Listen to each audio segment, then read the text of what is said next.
Okay, so here's where I'm at on this 1/12 scale Corvette build so far.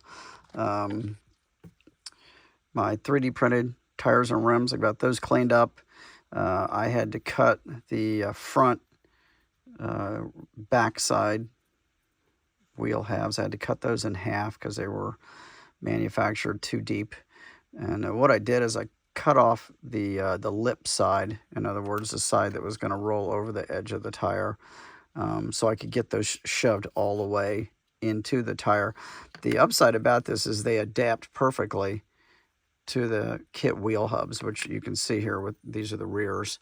Same thing, I had to cut the lip off of those that stops at the back edge of the tire, the edge of the rim.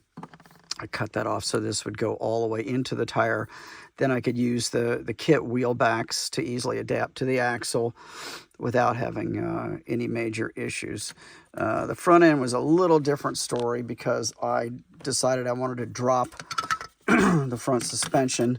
It was just really sitting too high for me. As you remember, I had radiused these rear wheel wells to access or to allow clearance for the bigger tires, which that worked out fine. But the front end was still sitting really high, and I wanted it pretty much dropped in the weeds.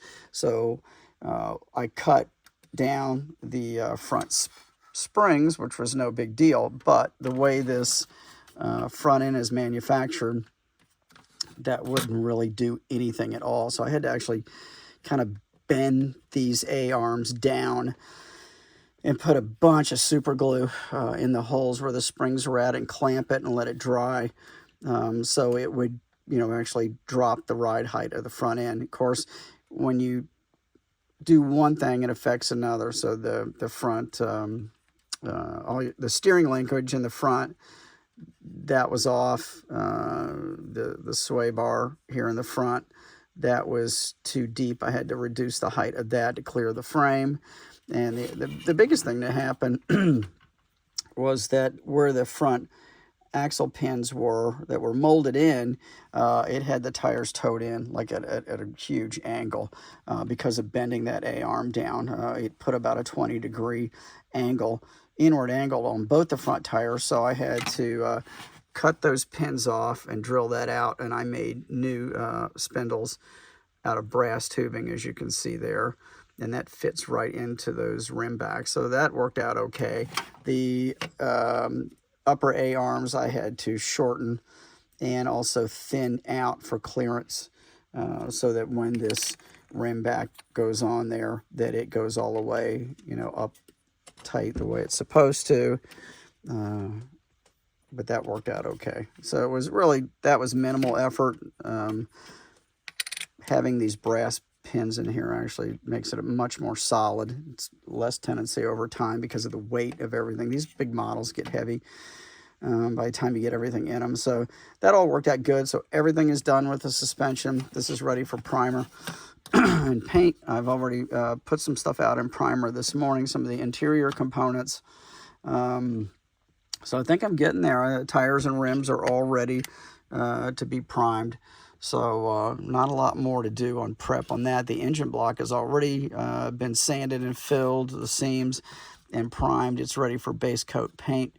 I've got my paint job figured out for this. So I'm getting there.